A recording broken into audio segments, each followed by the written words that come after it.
ಅದ್ದೂರಿಯಾಗಿ ನಡೆದ ಶ್ರೀ ಭೀಮಾದಾದರವರ ಜಾತ್ರೆ.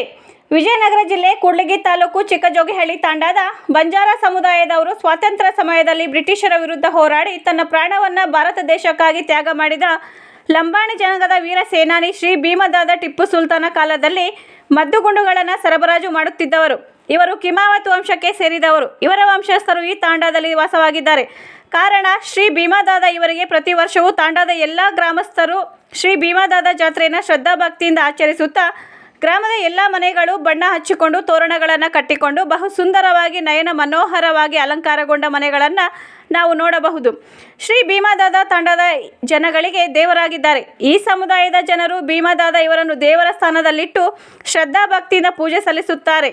ಈ ಸಂದರ್ಭದಲ್ಲಿ ಮೀಡಿಯಾ ನ್ಯೂಸ್ ಚಾನೆಲ್ನ ವರದಿಗಾರರಾದ ಕೆ ಪ್ರಸನ್ನ ನಾಯಕ್, ತಾಂಡಾ ಸಮುದಾಯದ ಅಧ್ಯಕ್ಷರಾದ ಶ್ರೀ ಓಂಕಾರ ನಾಯಕ್, ನಿವೃತ್ತ ಡಿವೈಎಸ್ಪಿ ಇವರನ್ನು ಮಾತನಾಡಿಸಿದಾಗ ಶ್ರೀ ಭೀಮದಾದರವರ ಇತಿಹಾಸವನ್ನು, ಈ ಜಾತ್ರೆಯ ಹಿನ್ನೆಲೆ ಮತ್ತು ಈ ಜಾತ್ರೆಯ ಮಹತ್ವವನ್ನು ತಿಳಿಸಿದರು. ಈ ಸಂದರ್ಭದಲ್ಲಿ ಊರಿನ ಅನೇಕ ಹಿರಿಯರು, ದೇವಸ್ಥಾನದ ಖಜಾಂಚಿ ಕೆ.ಸಿ. ಸತೀಶ್ ನಾಯಕ್, ಹಿರಿಯ ನಾಯಕ್ ಜಗನ್ನಾಥ ನಾಯಕ್, ಕೆ.ಜೆ. ಪ್ರದೀಪ್ ನಾಯಕ್, ಗೋಪಿ ನಾಯಕ್ ಇನ್ನು ಮುಂತಾದವರು ಮತ್ತು ಕಾರ್ಯಕರ್ತರು ಭಾಗವಹಿಸಿದ್ದರು.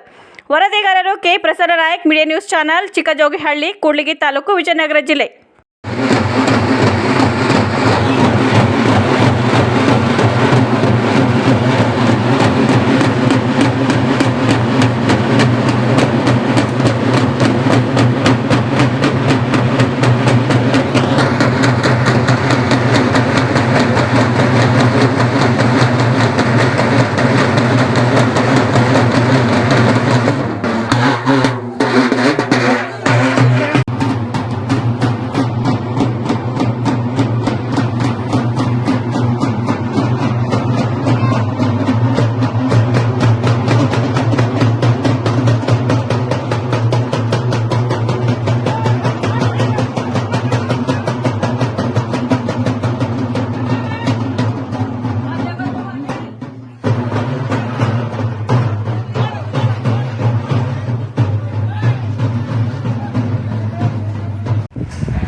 ನಾನು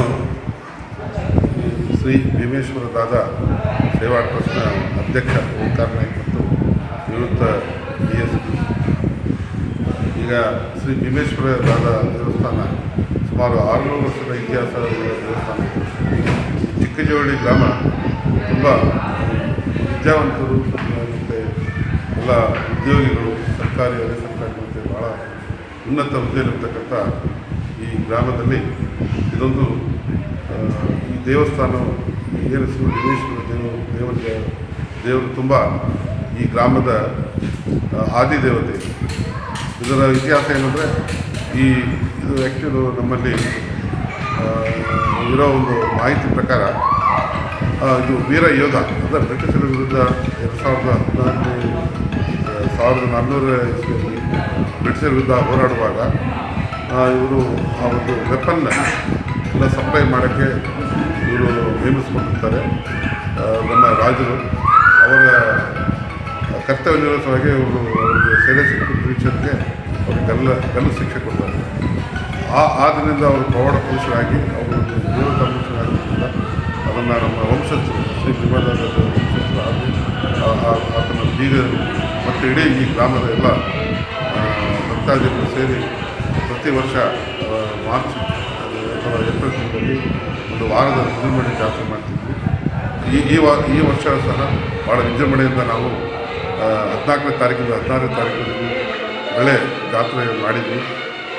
ಭಾಳ ಸುಸೂತ್ರವಾಗಿ ಸಾವಿರಾರು ಜನ ಭಕ್ತಾದಿಗಳು ಬಂದು ನಾವು ಇಲ್ಲಿಂದ ಒಂದು 4-5 ಕಿಲೋಮೀಟರ್ ದೂರದಲ್ಲಿರುವ ಭೀಮಸುಂದ ಗ್ರಾಮದ ಹತ್ತಿರ ಇರುವ ಆ ಹಳೆಯ ದೇವಾಲಯದ ಹತ್ತಿರ ಮೂಲ ದೇವಸ್ಥಾನದ ಹತ್ತಿರ ಸೋಮವಾರ ರಾತ್ರಿ ಹೋಗಿ ಅಲ್ಲಿ ವ್ಯವಸ್ಥೆ ಮಾಡಿ ಅಲ್ಲಿ ಪೂಜೆ ಪುನಸ್ಕಾರ ಪ್ರಸಾದಗಳನ್ನು ಮಾಡಿಕೊಂಡು ಮರುದಿವಸ ಬೆಳಗ್ಗೆ ಮಂಗಳವಾರ ಬಂದು ಮೆರವಣಿಗೆಯಿಂದ ಬಂದು ಸಂಜೆ 6 ಗಂಟೆವರೆಗೂ ನಾವು ದೇವಸ್ಥಾನ ಮಾಡ್ತೀವಿ. ಮನೆಗೆ ಹೋಗಿ ಎಲ್ಲ ಮನೆ ಮತ್ತೆಲ್ಲ ಬೇರೆ ಗುಂಪಿನ ದೇವರು ಸ್ಥಾನಗಳೆಲ್ಲ ಹೋಗಿ ಅದೆಲ್ಲ ಪೂಜೆ ಪುನಸ್ಕಾರ ಆದಮೇಲೆ ವಾಪಸ್ ಬಂದು ಈ ದೇವಸ್ಥಾನದಲ್ಲಿ ಕೂಡ್ತದೆ.